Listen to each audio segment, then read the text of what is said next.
Buenas noches, bienvenidos una semana más a este ciclo de conferencias organizados desde la Concejalía de Cultura para continuar dando más luz y aprendiendo mucho más sobre la historia de nuestro pueblo en este año que celebramos el 250 aniversario del hito histórico que supuso el deslinde del término de Alicante y lo que viene a ser la formación del término municipal actual. La semana pasada fue la primera de las conferencias. Todos coincidimos mucho en que aprendimos y nos dio una visión distinta de lo que era nuestro pueblo en aquella época, tan distinto o no de lo que tenemos actualmente. Y en esta ocasión contamos con la colaboración de David Bernabé Gil. Buenas noches, David.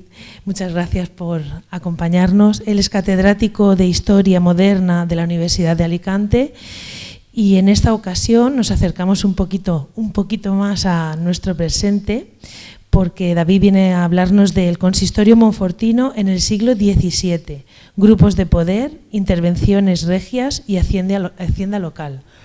Muchas gracias y os dejo a vosotros continuar.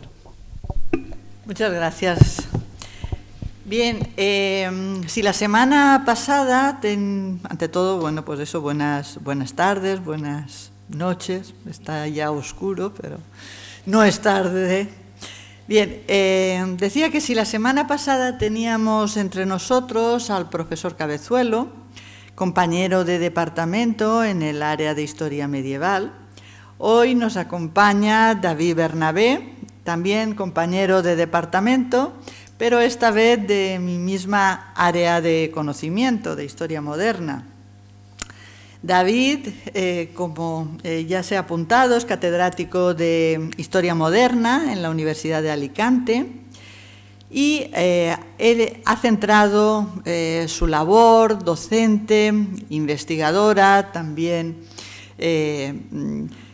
Sobre todo yo voy a hablarles, evidentemente, de la vertiente investigadora y él ha centrado sus estudios sobre todo en el marco territorial del antiguo Reino de Valencia, pudiendo diferenciar dentro de este marco geográfico tres grandes líneas de trabajo. La más extensa es la que se refiere a las relaciones de poder entre la corona y sus agentes territoriales, por un lado, y los municipios, por otro. De ahí el tema del que va a hablarnos esta tarde. En el ámbito municipal destacan sus contribuciones al conocimiento de las oligarquías locales y su dinámica secular, la incidencia de los oficiales reales en el proceso de configuración del poder urbano, como también las características de los diversos mecanismos de intervención regia, con una especial atención al alcance y la práctica de la visita de inspección. En relación con el ámbito local, ha puesto en valor asimismo la incidencia del endeudamiento y las múltiples bancarrotas municipales producidas a lo largo del siglo XVII. Desde el ámbito de la corona han constituido aportaciones de primera mano el análisis de los procedimientos de provisión de los oficios regios que integraron el sistema de la gobernación de Orihuela-Alicante, con la reconstrucción de las identidades de quienes los ocuparon a lo largo de casi 2 siglos y su relación con las oligarquías urbanas.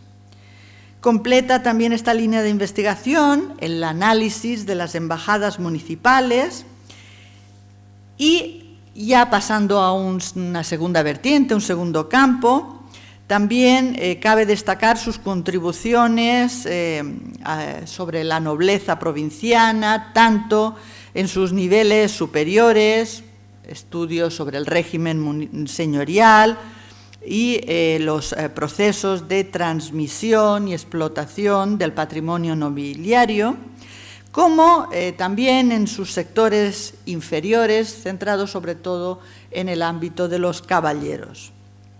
La tercera gran línea de investigación se ha concretado en la reconstrucción de la evolución experimentada por el sistema de riego del Bajo Segura a lo largo de la Edad Moderna, atendiendo tanto a la configuración y transformaciones operadas en el sistema, como los procesos de reordenación del territorio, las segregaciones municipales, fundaciones señoriales de nuevas poblaciones, etc.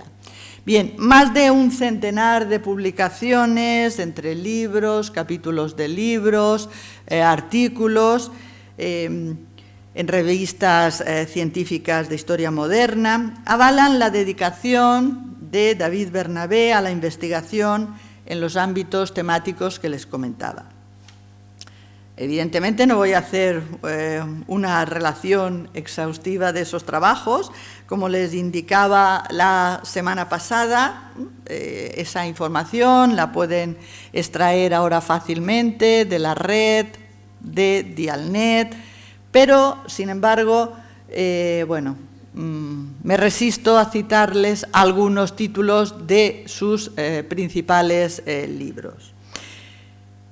Tierra y sociedad en el Bajo Segura, 1700-1750, centrada en la época del 700, un trabajo, su primer gran trabajo, al que acompañaron posteriormente Hacienda y Mercado Urbano en la Orihuela Foral Moderna, Monarquía y Patriciado Urbano en Orihuela, 1445-1707, el municipio en la corte de los Austrias, privilegios de insaculación otorgados a municipios del Reino de Valencia en época foral y, no quiero cerrar esta relación sin hacer referencia a su almoradí en la Edad Moderna, siglos XVI al XVIII, donde estudia uno de esos municipios, no el que le vio nacer, pero sí el que le vio ya llegar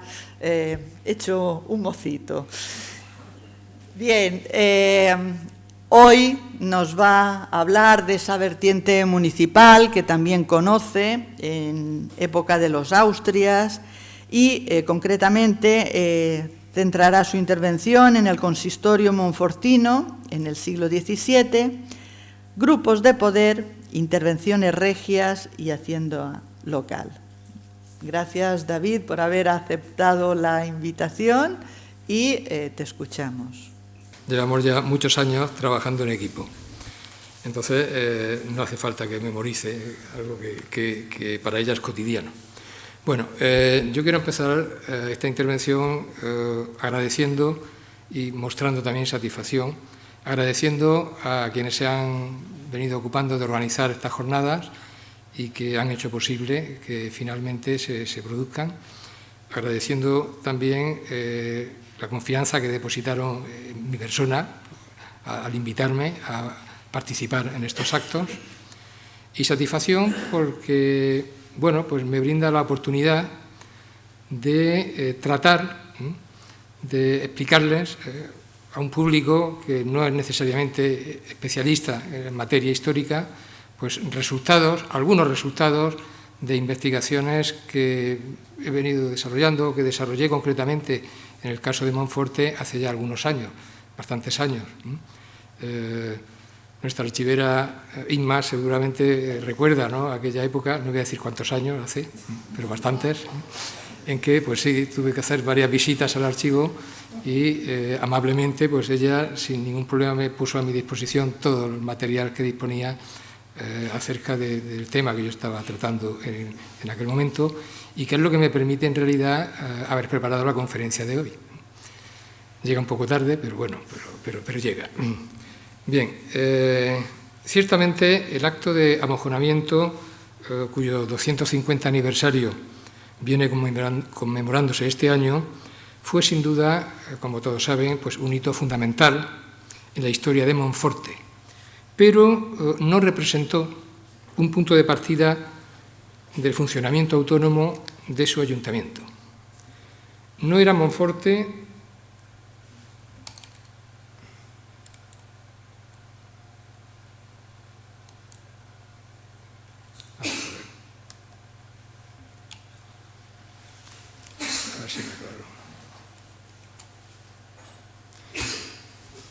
Bueno, ya me voy aclarando con las nuevas tecnologías. Bien, no era Monforte antes de 1775, les decía, una especie de pedanía, una especie de aldea dependiente de Alicante, no.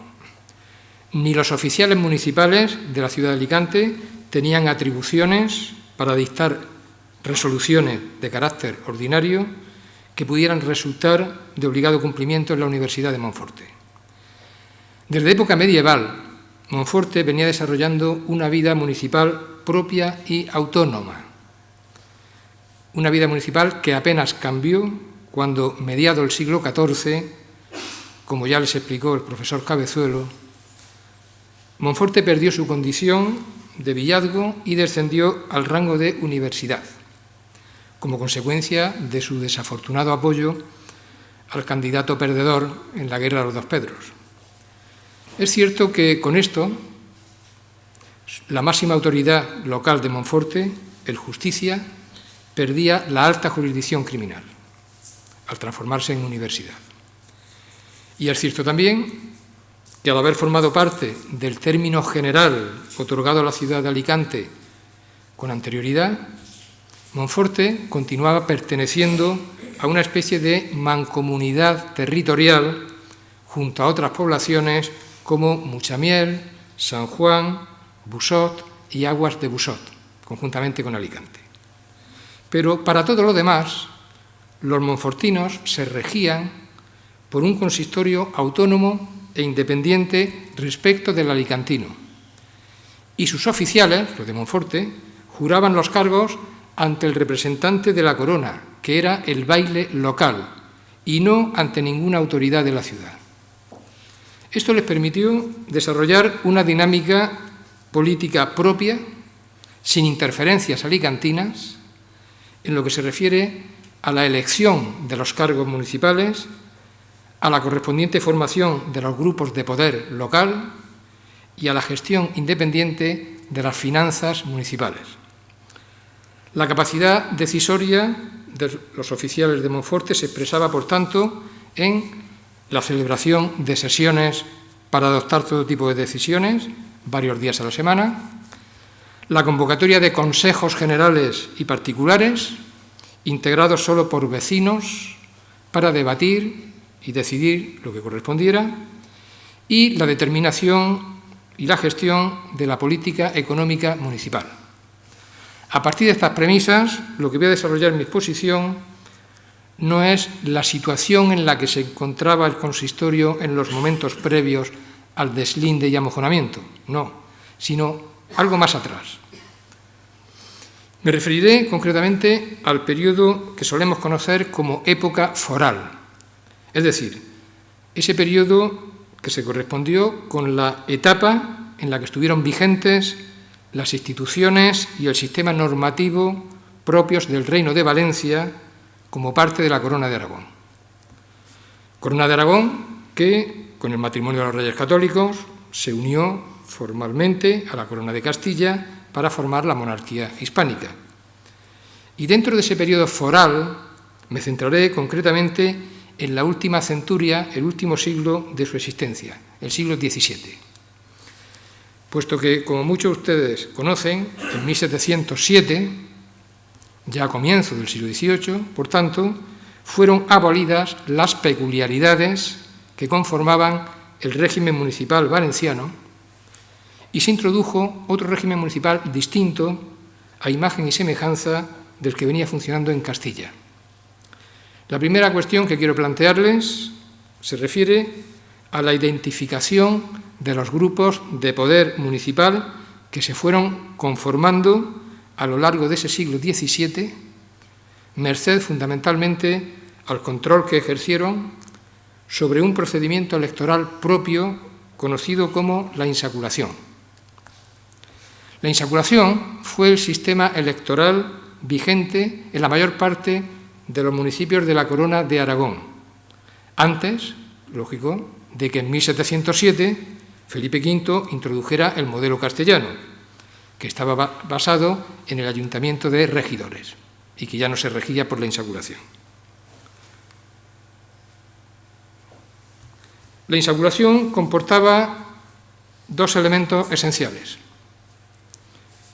el procedimiento de sorteo para la elección anual de los distintos oficios consistoriales y de los escaños del Consell o Consejo, y la configuración de uno o varios sacos, de ahí el nombre de insacular, meter en el saco, configuración de uno o varios sacos o listas electorales.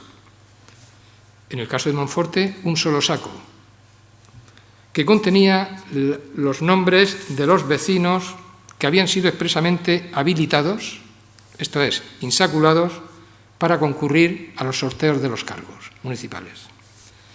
Pues bien, la Universidad de Monforte obtuvo el privilegio de insaculación en tiempos de Fernando el Católico, pero la vigencia de este sistema fue efímera. ¿Por qué?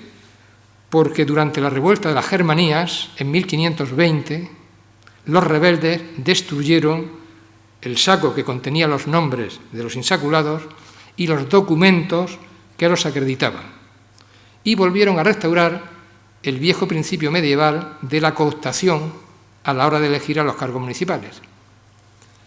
Un procedimiento el de la cooptación, en virtud del cual los oficiales salientes cada año intervenían decisivamente en la elección de sus sucesores para el año siguiente. De ahí lo de cooptar.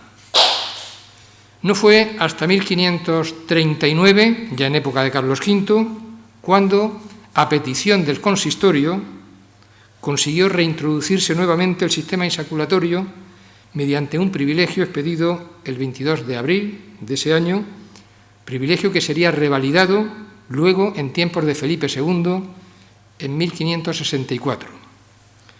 El modelo insaculatorio de Monforte, muy parecido al implantado en Guardamar del Segura, en fechas muy próximas también, y décadas más tarde, parecido también al que se implantó en las restantes universidades de la gobernación de Orihuela, Muchamiel, San Juan, Callosa y Almoradí, se distinguía, todas estas eran universidades, igual que Monforte, se distinguía por la dotación, como hemos dicho, de un saco o de una bolsa única de insaculados, donde eran introducidos los nombres de los aspirantes a los cargos municipales. ¿Cuáles eran estos oficios municipales? Fundamentalmente eran el Justicia Civil y Criminal, que como máxima autoridad encarnaba la jurisdicción municipal. Era el equivalente de lo que, salvando la distancia, sería actualmente el alcalde. Luego había dos jurados que conjuntamente con el anterior, con el Justicia, integraban el núcleo duro, el núcleo rector del municipio, marcando la política a seguir. Luego estaba un juez de aguas o sobresequiero, había también un almotacén que controlaba los mercados, los precios de los productos, y había también una decena de consellers, de consejeros, miembros del Consell. El Consell era un órgano consultivo que contaba con la participación también de los dos jurados salientes, ya que se renovaban cada año, y que se reunía esporádicamente para deliberar sobre aquellas cuestiones que el grupo dirigente consideraba que debía someterse a su consideración para recabar el respaldo necesario. Por tanto, resumiendo, eran 15 los cargos a sortear cada año, 5 oficiales y 10 consellers. El organigrama municipal incluía también algunos oficios que no se asignaban por insaculación. Por ejemplo, el oficio de clavario. El clavario era el encargado de administrar la contabilidad municipal. o el oficio de síndico, muy importante. El síndico era el que representaba al consistorio y el que realizaba todas las instancias que fueran necesarias ante los tribunales o donde fuera menester. Estos dos cargos eran provistos mediante la designación directa del Consell, no por insaculación. Para poder concurrir a los sorteos anuales de los cargos municipales, se estableció un requisito de índole patrimonial, un requisito que consistía inicialmente en la posesión de bienes raíces, bienes inmuebles, por un valor superior a las 100 libras. 100 libras de moneda valenciana de la época.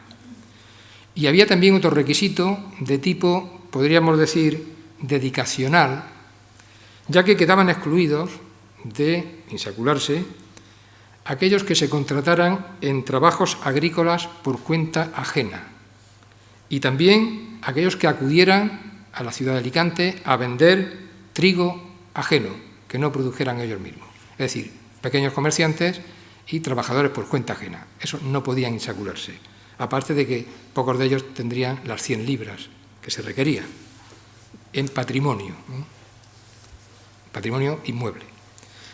Había otras incompatibilidades también de carácter general que eran comunes a los demás municipios valencianos, como por ejemplo intervenir en el arrendamiento de las sisas o impuestos municipales o intervenir en el abastecimiento de la carnicería municipal, intervenir en los abastecimientos de la Cámara del Trigo, ser deudores a las arcas municipales o mantener pleitos con el municipio. Todo ello también excluía a los candidatos a la insaculación.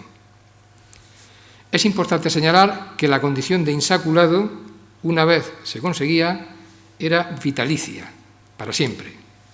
Por lo tanto, el aspecto más interesante de este procedimiento electoral no era el sorteo anual, sino todo lo relacionado con el acto de la habilitación de los candidatos que pretendían ingresar en el saco.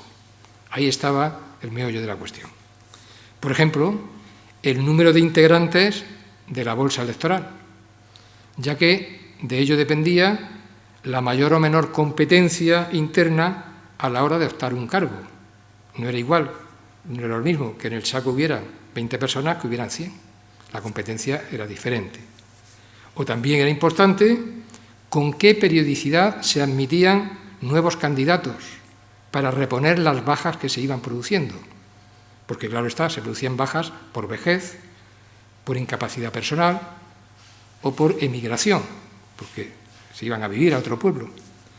En tercer lugar, era importante también saber quién decidía y con qué criterios la admisión o rechazo de las candidaturas.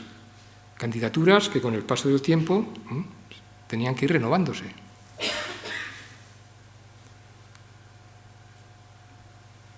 Pues bien, sobre estas cuestiones que he planteado había que precisar lo siguiente. Por un lado, que el número de insaculados quedó fijado inicialmente en 30 vecinos, aunque más tarde se redujo a 25, a principios del siglo XVII. Pero en realidad, esta especie de números clausus, máximo de 30, luego 25, solo llegó a alcanzarse excepcionalmente, puesto que a lo largo de la mayor parte de la centuria fluctuó en torno a 22 o 23 insaculados. Esto lo pueden ver en este gráfico, donde queda expresado el número de insaculados que había. Aquí lo he calculado, lo he expresado en medias anuales por quinquenio. Como ven, los 25 apenas se alcanzan, salvo a final de la centuria, y son 22 y 23, digamos, la media que más predomina.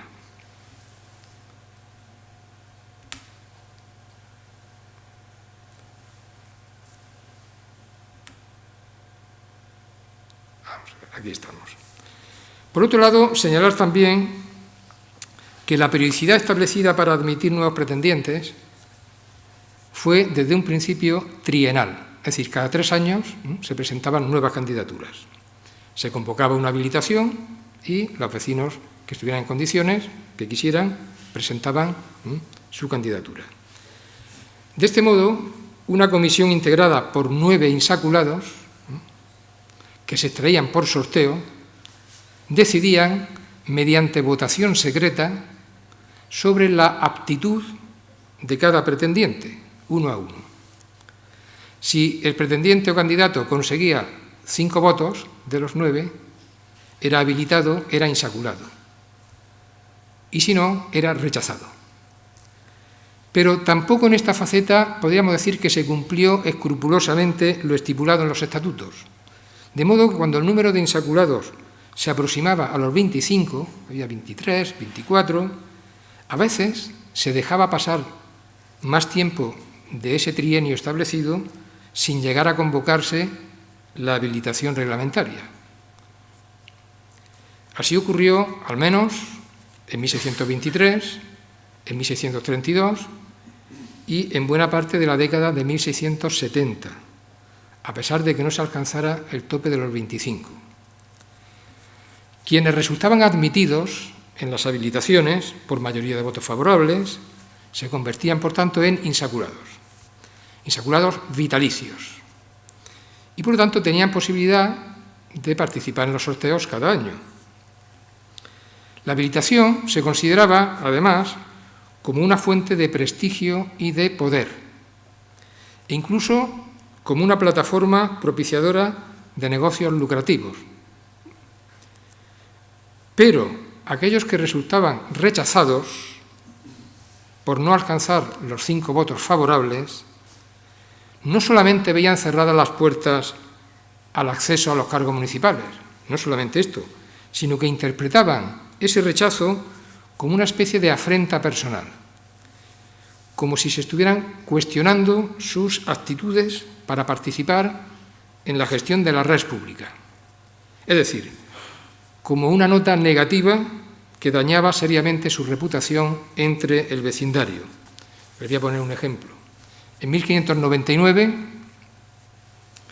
uno de los rechazados, Joan Ferrer, se lamentaba de ello, de que había sido rechazado su candidatura, al exponer, abro comillas y cito textualmente, que havent-se presentat una persona honrada, como era él, per a dita insaculació, haberla repelida es posar nota e infamia en aquella.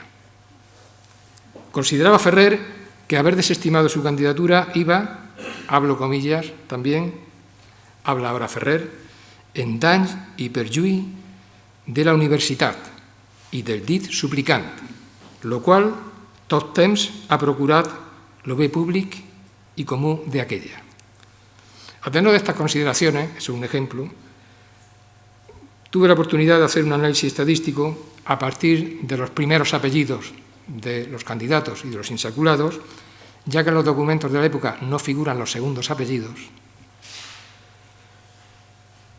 Un estudio de los individuos que estuvieron insaculados desde mitad del siglo XVI en adelante y de los que fueron rechazados también. Y tuve en cuenta, además, lo ocurrido en un buen número de las habilitaciones trianuales que tuvieron lugar en todo periodo y cuyas actas se han conservado, que no fueron todas. Bueno, pues con todo ello he podido establecer algunas valoraciones sobre los comportamientos electorales. No voy a señalarlas todas, ni voy a detenerme a explicar sus pormenores, ni siquiera sus bases estadísticas, pero en un par de cuadros que les he preparado y que ahora podrán ver, he sintetizado algunos de los datos numéricos que se desprenden de ese análisis y ya voy a pasar luego a las conclusiones.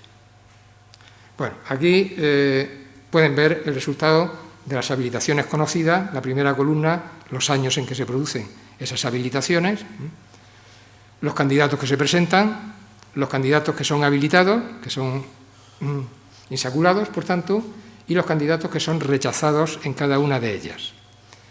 Y he distinguido aquellos que tenían apellidos con precedentes ya insaculados, es decir, familias que ya habían participado en la insaculación, y aquellos que tenían apellidos nuevos, es decir, que no podían alegar ningún precedente familiar insaculado. En todos los casos, en los de los presentados, los habilitados y rechazados. Bueno, creo que los totales son lo más indicativo, ¿no? Lo que hay que llegar al final. Candidatos presentados, un total de 74. Candidaturas, entre paréntesis, la cifra que no está entre paréntesis son las candidaturas y entre paréntesis los candidatos, porque a veces se presentaban varias veces. Entonces, un mismo candidato podía repetir al cabo de los 3 años si había sido rechazado. Entonces, no coinciden el total de candidaturas con el total de candidatos. Bien, en cualquier caso, el total de candidatos presentados, 74, de los cuales 60 pertenecían a familias consolidadas, podríamos decir, y solo 14 eran nuevos.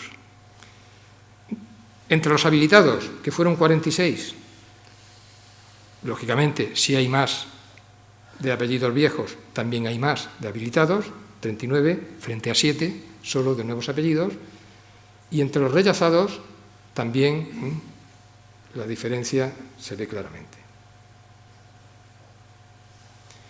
Bueno, aquí hay otros datos estadísticos sobre la composición de la oligarquía. He distinguido 2 periodos. El primero, la mayor parte del siglo XVI y todo el siglo XVII. Aquí he tenido que operar a través de estimaciones porque no hay documentación estadística suficiente para el siglo XVI. Alguna hay, entonces son estimaciones. Entonces figura el número de insaculados conocidos que pasaron a lo largo de estos siglos por el saco, 120, número de apellidos 28, la media.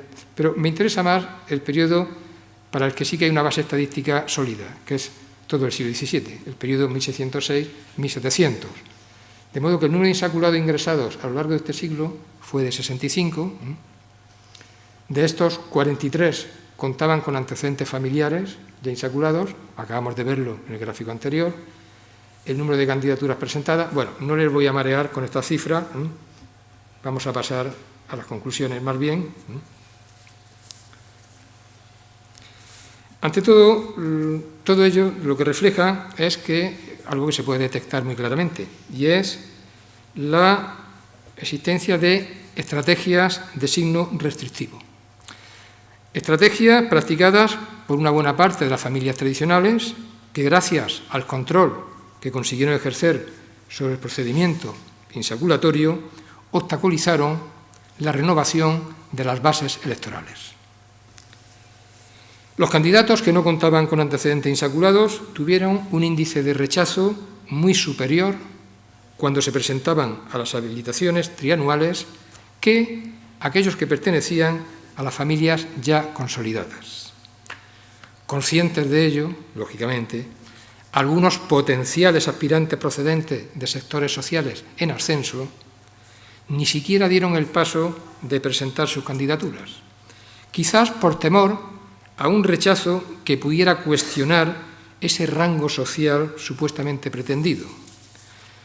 De esta discriminación se deriva que solo 1 de cada 4 apellidos de los existentes en diferentes padrones vecinales del siglo XVII llegaron a contar en algún momento con algún miembro entre los insaculados. 1 de cada 4. De entre los apellidos tradicionales que aportaron un mayor número de insaculados durante el siglo XVII, había 5 que destacaron especialmente. Era el caso de los Pujalt, con 16 nuevos habilitados, los Aracil, con 10, los Martínez, los Miralles, con 8 cada uno, Benito, con 6, eran los que más se repiten. Más de la mitad de los vecinos incorporados al saco durante ese siglo XVII, pertenecía a uno de esos 5 linajes que acabo de mencionar. Linajes o apellidos que de forma prácticamente ininterrumpida siempre contaron con representantes en el consistorio.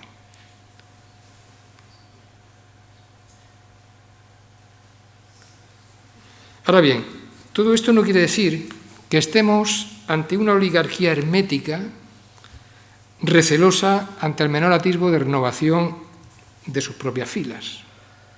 El cambio social podrá atravesar periodos de mayor o de menor dinamismo, pero es consubstancial al desarrollo histórico. La historia es cambio social permanente, las sociedades no son inmóviles. Y a lo largo de la centuria, a lo largo del siglo XVII, pues también tuvo ocasión de manifestarse esa movilidad, lógicamente, en la Universidad de Monforte, afectando concretamente a esta cuestión que estamos tratando. De este modo se ha podido detectar un total de 13 nuevas familias que sí consiguieron colocar parientes directos durante la centuria, destacando a estos efectos los Castelló, con 5 nuevos habilitados, y los Sirvent, con 4. Una vez conseguida la presencia de un primer miembro familiar, quedaba más expedito el camino para los sucesores, porque ya contaban con un precedente. Por otro lado, quienes eran rechazados en las comisiones insaculatorias aún tenían la oportunidad de recurrir a la Real Audiencia de Valencia en caso de que pudieran demostrar que habían sido objeto de agravio, es decir, de un trato injusto. Y tampoco faltaron quienes hicieron eso mismo, es decir, acudir a Valencia, sin ni siquiera tomarse la molestia de presentarse a las habilitaciones, para conseguir un mandato del virrey ordenando al consistorio monfortino que los insaculara directamente. Porque, en realidad, esa posibilidad de apelar ante los representantes de la corona, como eran los jueces de la Real Audiencia, siempre estuvo abierta en los municipios valencianos en época foral. No voy a desarrollar esta cuestión, que nos llevaría muy lejos, tampoco hay tiempo para ello, pero sí diré que esa estrategia de acudir al Alto Tribunal Valenciano para obtener la insaculación tampoco estuvo muy difundida, contra lo que quizás podría esperarse entre los nuevos apellidos.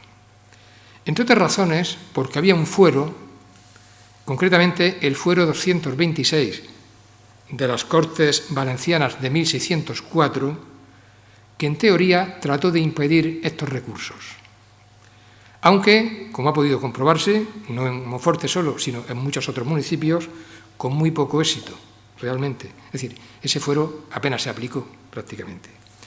Quedaba claro, en cualquier caso, y ya para concluir esta primera parte de mi intervención, el dominio ejercido por un reducido número de linajes sobre el procedimiento insaculatorio como mecanismo de reproducción social y familiar de la clase dirigente a escala local. Esto es una constante, esto no es una peculiaridad de Monforte, es una constante que se ha observado prácticamente y se ha cuantificado en cuantos municipios valencianos han sido objeto de investigación, que tampoco han sido tantos, pero allí donde se ha investigado y se ha podido tener una base estadística como esta, se reproduce una vez y otra lo que acabamos de ver. Y es que el carácter secreto del voto emitido por los integrantes de las comisiones de habilitación permitía aplicar a los candidatos criterios de evaluación no explicitados y, en consecuencia, criterios perfectamente discrecionales, cuando no decididamente arbitrarios. La ya mencionada posibilidad de acudir a la Real Audiencia de Valencia apenas contribuyó a paliar los efectos de esa especie de endogamia política o corporativa. Pero todavía quedaba un resquicio a través del cual pudo producirse una relativa, y ya adelanto que bien escasa, renovación. Me refiero ahora a las consecuencias que se siguieron de las varias visitas de inspección de que fue objeto la Administración Municipal monfortina por parte de altos oficiales de la corona, oficiales que fueron expresamente nombrados para ejercer esa labor inquisitiva. El procedimiento de visita sobre la gestión municipal para exigir responsabilidades administrativas estaba regulado en los fueros y fue ampliamente utilizado en el territorio de la Gobernación de Valencia, ya que era una de las obligaciones ordinarias que recaía cada año sobre el gobernador de Valencia. En la gobernación de Orihuela, a la que pertenecía Monforte, sin embargo, se trataba de un tipo de actuación de carácter extraordinario. No obstante, aunque el gobernador de Orihuela estaba exento de esa obligación que sí tenía el gobernador de Valencia, La Corona, de tarde en tarde, podía y solía encomendar a uno de sus oficiales que se trasladara al municipio en cuestión y llevara a cabo una inspección a fondo, una visita. Una visita de inspección que incluía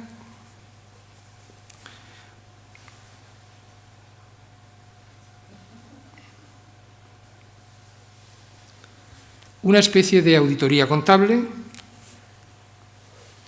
con el examen de las contabilidades municipales de las 2 o 3 últimas décadas, no de un año o dos.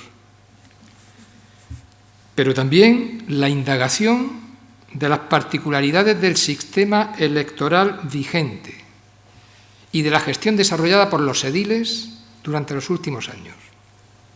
Además de las oportunas condenas penales que se hubieran derivado de actuaciones fraudulentas o irregulares de los ediles, de los oficiales municipales. Las visitas solían acabar, además, con reformas estatutarias, reformas de las ordenanzas, dirigidas a mejorar las prácticas administrativas para evitar esas irregularidades en el futuro.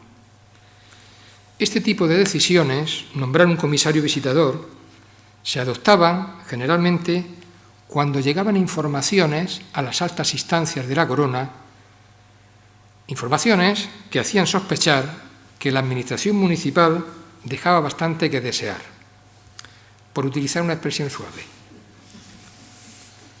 Pues bien, en Monforte fueron 3 las visitas realizadas a lo largo del siglo XVII.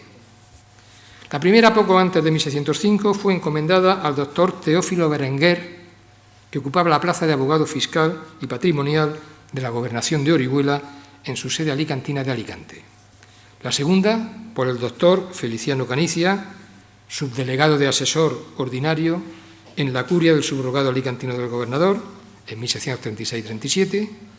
La tercera y última la ocupó el doctor Damián Cerdá, también subdelegado de asesor ordinario en la misma curia alicantina de la gobernación, ya a finales de la centuria, entre 1685 y 1693. No puedo profundizar ahora en las peculiaridades de cada una, ¿no?, de esta visita, entonces me voy a limitar a señalar algunos elementos y algunos aspectos más destacados. En relación con el asunto de la insaculación, que es el que no estamos tratando, de la visita del doctor Berenguer podemos afirmar que se saldó esa visita con una reforma estatutaria en virtud de la cual quedó reducido a 25 el número de insaculados, al tiempo que se triplicaba el patrimonio mínimo exigido a los candidatos, que pasó de 100 a 300 libras. Quedaba claro, por tanto, que se trataba de restringir, de este modo, la base electoral en un sentido innegablemente elitista, menos insaculados y con un patrimonio mínimo muy superior. En cuanto a la segunda visita, la desarrollada por el doctor Feliciano Canicia, 1636-37, se saldó con la expulsión de 4 insaculados por no disponer del mínimo patrimonial requerido, es decir, esas 300 libras, y con la incorporación de 8 vecinos, entre los que figuraban algunos candidatos que habían sido rechazados en los últimos años por las comisiones municipales de insaculación. Por tanto, podemos decir que esta visita comportó una sensible renovación del grupo de poder local, tampoco demasiada, pero, en fin, alguna renovación, y la eliminación del sector más empobrecido. Finalmente, de la visita del doctor Damián Cerdá resultó también una remoción, en este caso por la vía de la ampliación del número de insaculados, que llegó a situarse en la treintena. Se trató con ello, con esta visita, también de atajar ciertas rivalidades entre facciones vecinales, y también se trató de dar respuesta a una de las quejas expresadas por la máxima autoridad consistorial y principal inductor de la visita, que fue el Justicia. A los pocos días de ser sorteado para el cargo, la máxima autoridad de Monforte, el Justicia, denunció la endémica escasez de insaculados que se venía padeciendo y que según él se debía, y cito textualmente sus palabras, abro comillas, a que desvían su habilitación los que tienen la mano en el gobierno y solo convienen en admitir a los que por amistad y parentesco siguieren sus dictámenes, estrechando a que aquel gobierno esté falto de número y en pocas familias. Eso es lo que decía el Justicia, de sus compañeros. Más allá del impacto concreto que pudieran tener sobre la composición de los grupos de poder municipal, las visitas de inspección representaban una injerencia externa clara sobre el sistema de autorreclutamiento, o si ustedes quieren, de autonomía electoral. Autorreclutamiento y autonomía que estaba proclamado en los privilegios de la insaculación. Y a mi modo de ver, esta es una cuestión fundamental a la hora de resituar en la dinámica del absolutismo monárquico de los Austrias las relaciones de poder entre la corona y el municipio, entre el poder real y el poder municipal. Importancia que no debe verse empañada por el hecho de que las visitas se produjeran con escasa frecuencia, ciertamente, 3 veces a lo largo de una centuria no es mucho, y que en parte por ese motivo las consecuencias de las visitas tampoco llegaran a ser traumáticas para los grupos de poder, claro. Además, no hay que olvidar que el principal cometido de los visitadores, en general, no era tanto depurar las bolsas electorales de los municipios, no. Fundamentalmente, el objetivo era contribuir, en la medida de lo posible, a sanear las finanzas locales. Y para esto resulta imprescindible, en primer lugar, exigir responsabilidades administrativas a los encargados de la gestión de la hacienda.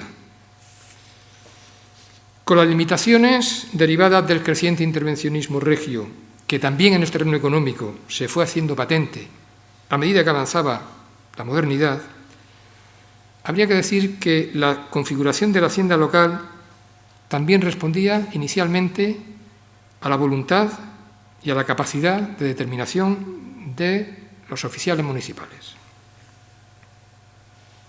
De ellos, de los oficiales municipales, dependían las partidas integrantes del gasto y las fuentes de ingresos, el diseño de la política fiscal y financiera, la fijación de los precios de los productos básicos, la regulación de los usos y aprovechamientos de los espacios comunitarios, los bienes comunales, y el control sobre el mercado y los abastecimientos.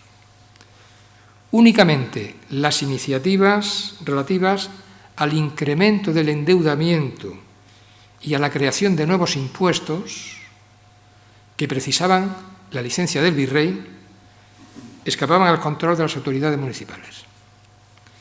En realidad, las fuentes de ingresos y los capítulos del gasto eran muy similares en la mayoría de los municipios valencianos de la época. Y tampoco parece que fueran muy distintos los problemas con los que unos y otros municipios tuvieron que enfrentarse.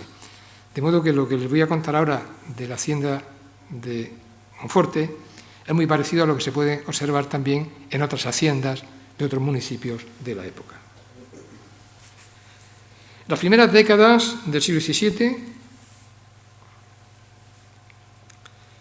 la hacienda municipal de Monforte se nutría fundamentalmente del arrendamiento de una serie de servicios, como eran servicios municipales, como eran la panadería, la tienda, la taberna y el hostal, que proporcionaban en conjunto en torno al 90% de los ingresos. A lo que había que añadir el producto de 2 sisas o tasas sobre el consumo de productos básicos, denominadas sisa de la vendería y de la carnicería, además de una pensión anual a la que se había obligado un particular y que cada año cobraba el municipio. Con las 658 libras de moneda que en 1629 producían todas estas rentas que acabo de mencionar, el municipio, la hacienda, tenía que pagar las retribuciones, bastante exiguas, por cierto, de los oficiales municipales y de algunos empleados como el relojero, el alguacil, el maestro, la matrona del hospital y varios soldados. Tenían también que contribuir con algunas limosnas para los frailes del convento de San Pascual Bailón, las fiestas de San Jaime, el Corpus, la Encarnación y la Natividad de la Virgen. Y además pagar los intereses anuales de la deuda contraída con los acreedores. De estos 3 capítulos del gasto que acabo de mencionar, el último, los intereses de la deuda, era el que de forma abrumadora consumía la parte más sustancial hasta alcanzar en 1629 el 78% del total del gasto. Se iban intereses de la deuda. Ciertamente, el año de 1629, que es uno de los pocos para el que dispongo de cifras, se inserta en una coyuntura bastante crítica, por lo que no sé hasta qué punto puede ser representativo. Creo que no, creo que excesivo, lo que podemos ver en este cuadro. El caso es que, según el balance de ese año, solo los intereses anuales de la deuda, ese 78% del gasto total, sobrepasaba ampliamente los ingresos, puesto que sumaban ya 880 libras. 880 libras que se repartían 4 acreedores del municipio. Ese déficit anual, el déficit anual, si añadimos también la partida de retribuciones y limosna, ascendía en total a 460 libras.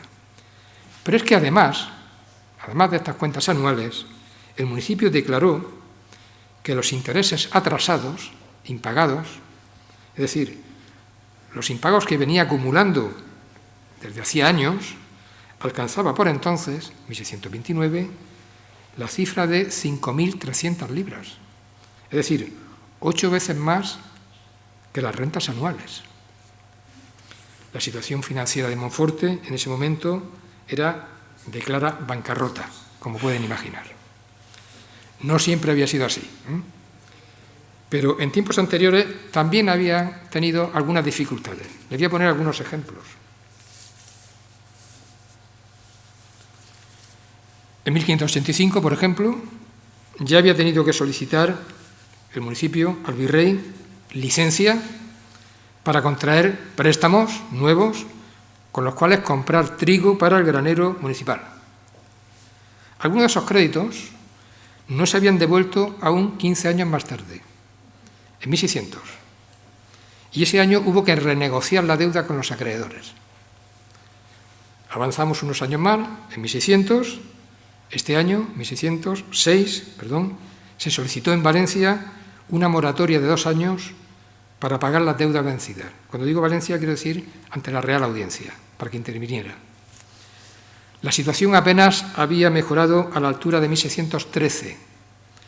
Este año, 1613, se llegó a un acuerdo con un vecino de Onil, Joan Ortiz, para reconvertir la deuda contraída a elevados intereses y aprovechar la bajada de los tipos de interés que se estaba produciendo en esos momentos, como consecuencia de la expulsión de los moriscos, entre otros factores. Ortiz aportaría 12.500 libras a un interés del 5%. Ese fue el acuerdo. Y esas libras serían destinadas ¿a qué?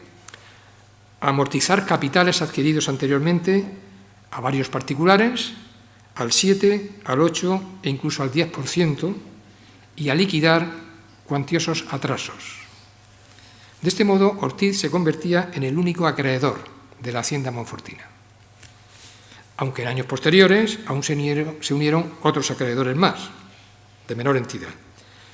Bien, la mencionada bancarrota de 1629 puso claramente de manifiesto la imposibilidad de pagar cada año los intereses comprometidos al haber disminuido las rentas ordinarias de la hacienda local, al tiempo que retrocedía el número de vecinos. La población iba descendiendo también durante este periodo. Para salir a flote de este colapso, el Consell, Monforte, determinó entonces solicitar al rey varias mercedes. Por un lado, una reducción de los tipos de interés al 2,5%. Además, licencia para acotar una parte del término municipal y dedicarla a pastos, ganaderos, en concepto de boalar. Y además, la concesión del título de villazgo. Paradoja, curioso, teniendo en cuenta los precios de los privilegios de villazgo. Los precios de los privilegios de villazgo estaban en unos 6.000 libras. Para un municipio endeudado, no se sabe de dónde pensaban sacar este dinero. Sabemos que no se concedió el título de villazgo, puesto que prosiguió como universidad. Pero lo planteó y lo pidió. Y, sobre todo, imponer un rediezmo o impuesto sobre la producción agraria del vecindario, un impuesto sobre la producción parecido al diezmo, de ahí su nombre, un rediezmo, cuya recaudación debía prolongarse durante el tiempo que fuera necesario hasta liquidar por entero los atrasos. Esa era la petición. Pues bien, solamente esta última petición se concedió al parecer, y también la de acotar el término municipal para pastos. Pero se concedió no entonces, sino unos años más tarde, 1632. En la década siguiente, la situación no parece que mejorara sustancialmente. En 1640, el heredero de Ortiz, el gran acreedor, acudía a los tribunales para tratar de cobrar por la vía ejecutiva, es decir, mediante embargos de los bienes muebles de los vecinos, parte de los atrasos que se le debían. En 1663 era el consistorio el que apelaba de nuevo a la corona para exponer el lamentable estado financiero en que se hallaba y solicitar de nuevo una reducción de los tipos de interés y la mediación del virrey para forzar una concordia con su principal acreedor, herederos de Ortiz. El balance económico que presentó entonces Monforte para justificar esa petición muestra que, en general, la estructura de la hacienda municipal no había cambiado sustancialmente en las últimas décadas. Si comparamos ese balance que presenta Monforte, 1663, con las cuentas que hemos visto de 1629, comparamos, resultaría que las fuentes de ingresos municipales continuaban siendo las mismas, con la única incorporación de la renta producida por el herbaje. El herbaje debía tratarse de la explotación de una dehesa ganadera. Además, claro está, del rediezmo sobre las cosechas. La suma de estos nuevos recursos, más la panadería, la tienda, la carnicería, la taberna, el hostal y las tasas sobre el consumo, generaba ahora unas 900 libras anuales, lo que representaba un sensible incremento respecto de las 658 libras de antaño, de 1629. En cuanto a las obligaciones del gasto, se detecta ahora, en los años 60, un aumento del personal que recibía retribuciones anuales del consistorio y un aumento también de las aportaciones a las festividades. Entre ambas, el gasto anual se aproximaba ahora a las 600 libras, lo que significaba triplicar el importe de esas partidas en 1629. Y en cuanto a los intereses ordinarios de la deuda, se evaluaban ahora en 770 libras, que era, eso sí, algo menos que las 880 de antes, de 1629. En definitiva, en el balance final, el déficit continuaba siendo de 463 libras, es decir, prácticamente el mismo que en 1629, muy parecido.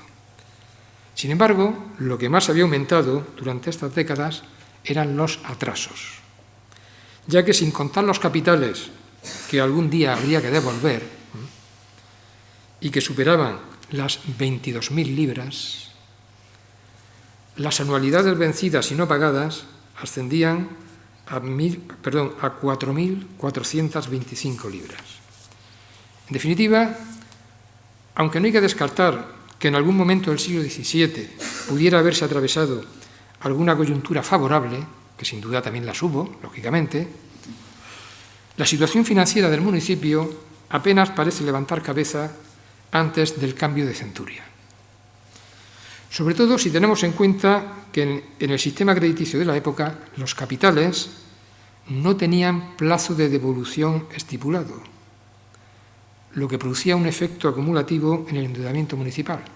Es decir, los préstamos no se concedían a un número de años, sino con carácter indefinido, de modo que podían amortizarse pagados 3 siglos, al cabo de la generación número 12 o 13. No había obligación de devolver. Esto producía un efecto acumulativo. Los municipios se endeudaban. Ya vendrá quien amortice. Y como cada año se renovaban los oficiales, no había problema. Bien, cuando en 1685 el doctor... Esto es lo que explicaría, ¿no?, esos atrasos y todo esto. Bueno, en parte.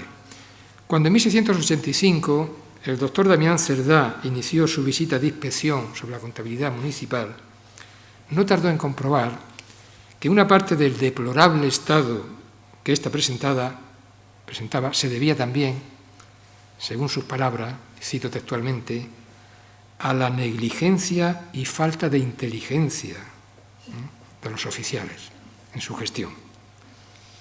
Y en uno de sus informes, que hubo muchos, el visitador Damián Cerdá explicaba, además, abro comillas, y le doy la palabra al doctor Cerdá, y decía que por la mala administración es preciso imponer todos los años, o los más, para gastos extraordinarios y cumplimiento de los ordinarios, una tacha y derrama general que, arbitrándolo a su modo, la acrecientan, de forma que aunque los del gobierno están incluidos a pagarla, la cobran por entero a los pobres.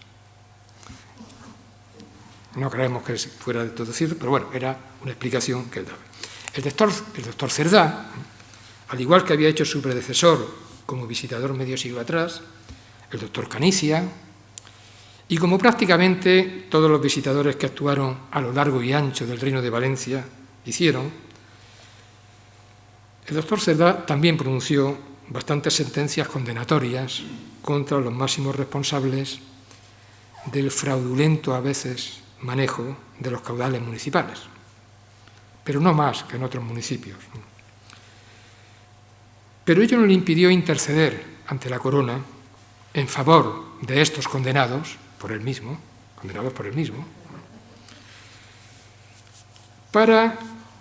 pidiendo a la corona que le fueran condonadas una parte de las penas impuestas a los inculpados.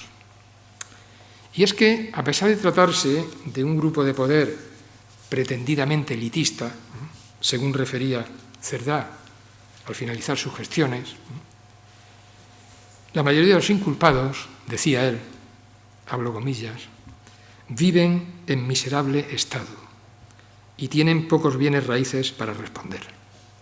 No había mucho donde sacar. Bien, pues poco más de una década más tarde de todo esto, daba comienzo en España la Guerra de Sucesión, como todos ustedes saben. Y como todas las guerras, las urgencias del momento asestaron un duro golpe a cualquier atisbo de recuperación que pudiera haberse insinuado a finales del siglo XVII, con el resultado añadido, en este caso, de conducir a un cambio sustancial, al menos formalmente, en el modelo municipal que había venido funcionando desde época medieval y que es el que hemos estado viendo. Comprobar en qué medida fue así, es decir, de qué modo se configuró y cómo funcionó el municipio borbónico, es sin duda una cuestión interesante, pero es una cuestión que ya no me corresponde ahora a mí tratar ni abordar. Pero sí quisiera aprovechar la ocasión, al menos pues, para animar a acometer esa empresa pues, a los investigadores locales, sobre todo a las nuevas generaciones de historiadores, ya que no faltan fuentes documentales, y no solo en el archivo municipal, que sin duda pues, permitirán algún día llevar a cabo esta investigación. Bueno, pues por mi parte nada más y muchas gracias por su atención.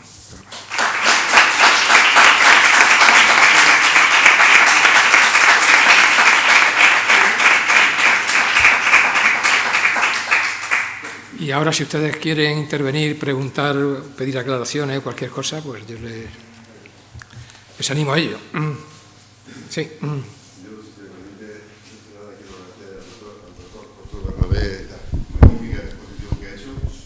Nos ha permitido conocer en nuestra historia mucho más de lo que hasta ahora conocíamos y evidentemente sabe mucho más de nuestro pueblo que cualquiera de nosotros. Yo, como antes le he comentado, me gusta la historia, he estado consultando cabildos y entonces hago este comentario a efectos de dos cosas, ¿no? En las primeras décadas del siglo XVIII, todavía el famoso Joan Ortiz está liado con pleitos con el Ayuntamiento de Monforte, ¿eh? Y con cierta frecuencia tienen que parar al procurador en Valencia para que vaya a representar ahí, un siglo después, ¿no? O sea que seguiría más, supuestamente. Y luego el otro hace referencia al procedimiento de la insaculación, porque curiosamente otro día estuve consultando un cabildo de 1613, que en definitiva es el primero que aparece en la relación de esos cabildos del siglo XVII, y hablaban precisamente de una insaculación, contaban el procedimiento de insaculación, que si buscaban a un niño de entre 6 y 8 años, curiosamente decían, se arremanga el niño, vuelcan el saco con los insaculados, que en este caso contaban con 21.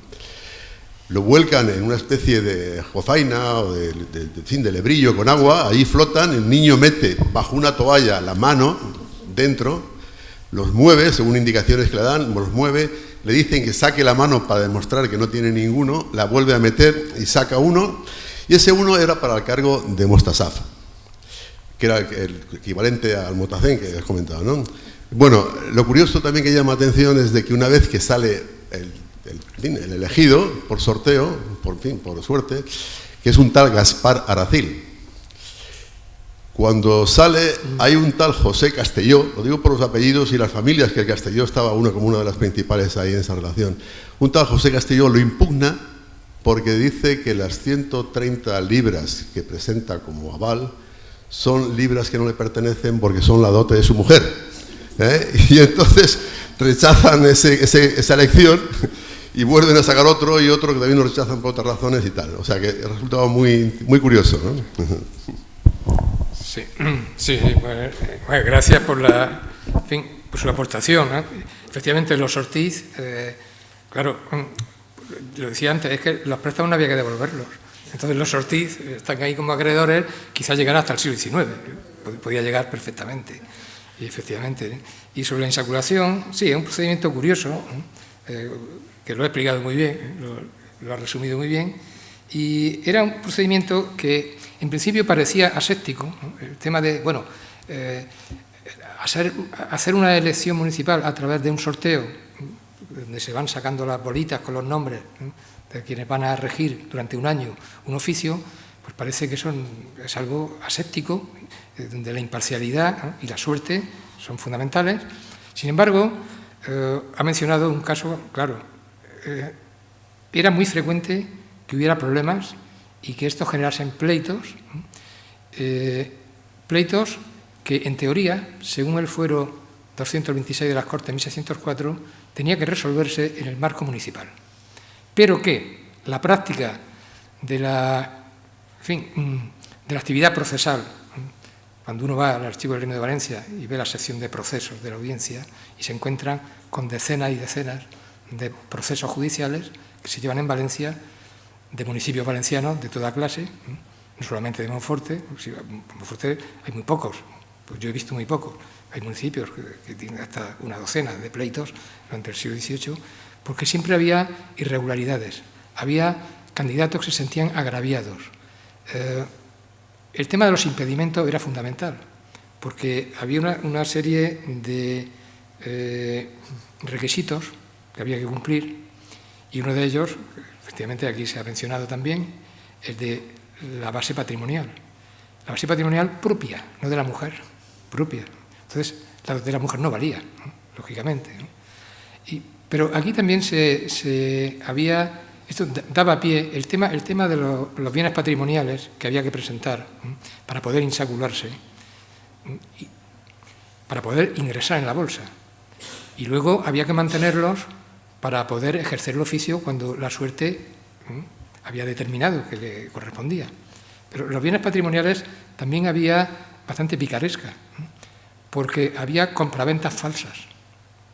ficticias de tierras o de casas, y una vez había conseguido insacular presentando una escritura de compraventa, por la cual se había pagado una cantidad de dinero por esas tierras, al cabo de unos meses se volvía a vender al mismo que se había comprado. Con lo cual, luego, cuando salía extraído por sorteo, si eso llegaba a conocimiento de quienes tenían capacidad para levantar impedimentos e impugnarlo, era motivo también para impedirle que ocuparan ese oficio. El problema que se planteaba era quién tenía capacidad para impugnar. Usted ha mencionado un tal Castelló, que era el que levantó la voz, ¿no? ¿Quién tenía capacidad para impugnar la legitimidad, digamos, de los que eran agraciados en el sorteo para ejercer ese oficio? Es decir, y no tenían impedimentos. ¿O quién le ponía los impedimentos? Y esto fue también motivo de pleitos muy frecuentes, porque había municipios donde era el consell, cualquiera del consell que tuviera pruebas podía alzar la mano y impugnarlo, y había otros municipios donde eran simplemente los oficiales que se reunían en secreto. En secreto quiere decir que salían de la sala donde estaban los consellers, se reunían en un apartado y entre ellos decidían si levantaban el impedimento o no. Quiero decir que la casuística es muy amplia, y en los sorteos, que aparentemente era un procedimiento aséptico, imparcial, se producían circunstancias que finalmente acababan en decisiones arbitrarias, decisiones injustas, decisiones que originaban agravios, y esto generaba procesos judiciales. Entonces, la insaculación y la existencia de procesos judiciales por los agravios que se cometían era perfectamente compatible. Lo digo porque a veces se ha interpretado que con la insaculación los municipios se pacifican. Entonces, la insaculación es un procedimiento que vino a pacificar las luchas internas, las rivalidades entre familias, que con los procedimientos medievales de cooptación eran más frecuentes. Porque, claro, el procedimiento de cooptación es cierto que aparentemente da menos oportunidad para actuar con imparcialidad, puesto que los salientes participan en la elección de los entrantes. Entonces, claro, aquí hay más posibilidad de que se manifieste, de que se exprese las rencillas personales, por ejemplo, mientras que la insaculación aparentemente no. Pero ya en el acto de insacular, de votar en secreto sobre si un vecino que se presenta es idóneo o no para estar insaculado, la votación es secreta y no es explicativa. Es decir, nadie tiene que explicar su voto. Simplemente saca una haba blanca o negra, porque se votaba con habas. Entonces, sacaba la haba blanca, quiere decir, doy mi voto. Sacaba la haba negra, es decir, no doy mi voto. Pero no tenía que explicar las razones. Lo que quiero decir es que, cumpliendo los requisitos mínimos, uno podía ser rechazado. Bueno, soy mayor de 25 años, que eran requisitos. No soy arrendador de sisas ni de abastecimiento de la carnicería, tengo más de 300 libras, etcétera, etcétera. Cumplo todos los requisitos, no trabajo a jornal, no voy a revender trigo a Alicante, es decir, lo que mandan los estatutos, cumplo todos los requisitos. Y a pesar de eso, podía ser rechazado por 5 votos en contra, 5 habas negras, ¿no?, de los 9 insaculadores.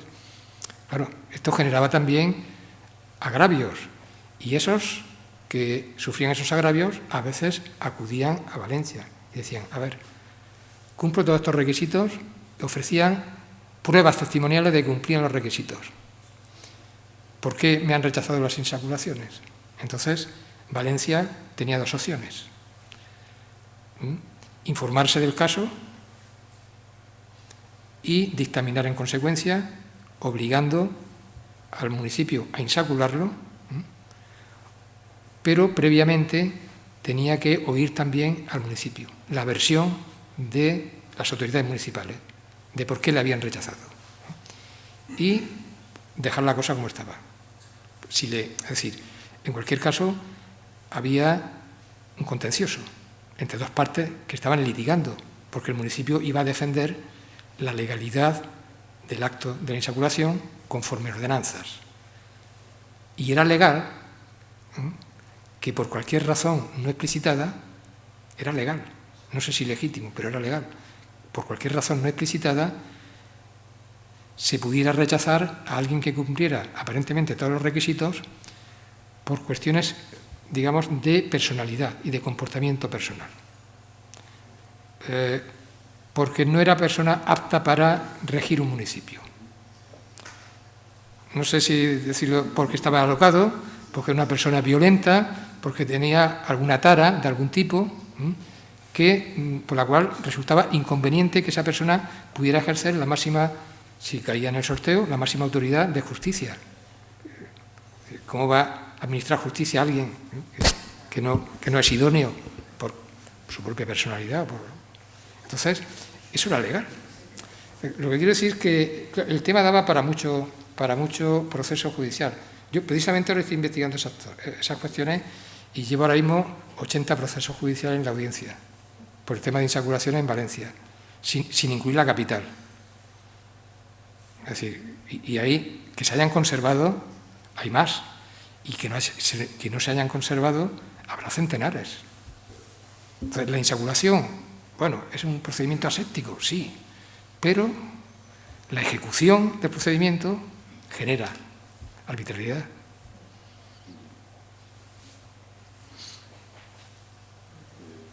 ¿Más cosas?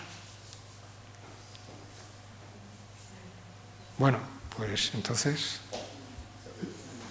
acabamos aquí. Muchas gracias.